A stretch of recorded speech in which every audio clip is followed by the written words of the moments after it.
Correct. So we've got the questions from June Ramali. At the moment, June, are you on the Zoom? Yeah, Hi, June. Lovely to meet you. finally. Hi. Okay. Oh, Hi. Hi. So do you want to ask the question or? I can ask the question and then we can have AR Rahman respond to it. Yeah, so Okay. anyway, I'm a big fan. I've been watching you since Malaysia, but I'm now living in Australia. And yeah, thank you so much. Great. Yeah, Nice seeing you. No nice to worries at meet all. The first question that we have is, in the early days of your career, how did you navigate moments of self-doubt and what kept you motivated to pursue music despite the challenges and uncertainties? So my early days was exactly opposite to what it is now. I started playing keyboards in 82. My father passed away in 76, so I just finished. I just started high school, and my mom pulled me out of school. And so the first 10 years were all rejection, low self-esteem, and kind of stuff. But I kind of learned a lot from that. And the best thing I got from the first 10 years is boredom. Bored with the normal stuff, bored with how things were going. And I think that helped me to get motivated when I got my first gig. My first gig was a big gig because India's most finest director approached me. And there was a kind of situation I think felt like destiny now, which pulled me out from my previous life to the life I lead now. And so because the first movie won all the awards, like national award and state award and all the stuff, I think the expectation and my self-esteem, motivation, and self-validation was kind of, and also the spiritual belief helped me to go forward. I was always in the kind of mindset where I felt like, okay, I should be in a position where if I want to quit tomorrow, I should be happy about it. And so every music I do should be the best. Could be the last, so let it be the best, kind of thing. Then I gave up on that idea after 10 years, so that I'm not going to give it up. I just have a follow-up question. Like, before you became very big, like what were you doing for jobs? Like, you had to pay the bills, right? While you were making music before you became famous, what were you doing? What was your day job?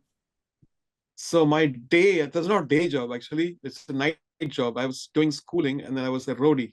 I would set up keyboards for light music orchestras.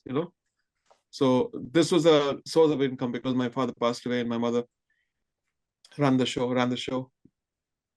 And so a few years later, she said, "Why don't you learn the stuff? Why do you want to just set it up?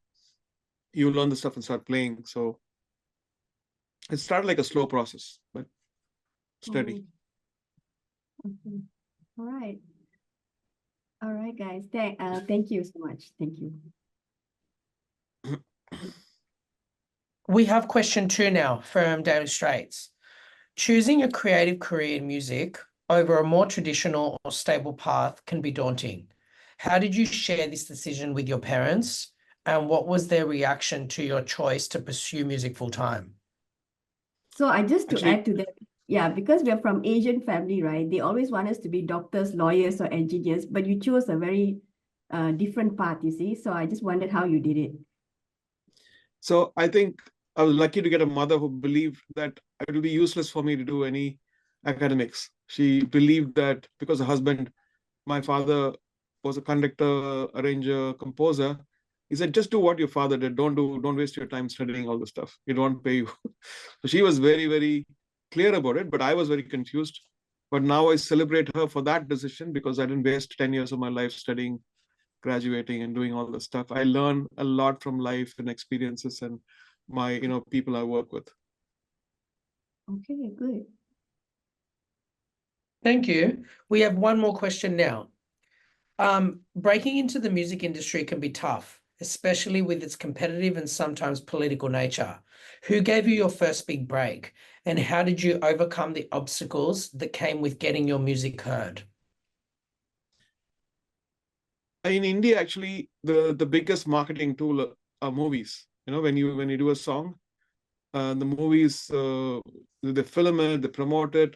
So I think that part of getting heard was sorted because I was working with the finest director, the finest producer, and because that set the bar so high, the rest followed. You know, like every leading director wanted to work with me, and I worked with them. And it was not just the same kind of movies. It was folk and it was commercial. It was little classical kind of music, you know, like in South Indian classical. Then there was Hindi music. Then there was Punjabi music. The good thing is everybody comes with such trust that I'll be able to pull it off. And I kind of figured it out and worked a little hard to satisfy what they did. Some of them worked a great deal, some of them didn't work. But the journey was, you know, proceeding. Thank you. Thank you for that. Now we'll move on to the second set of questions from India Link.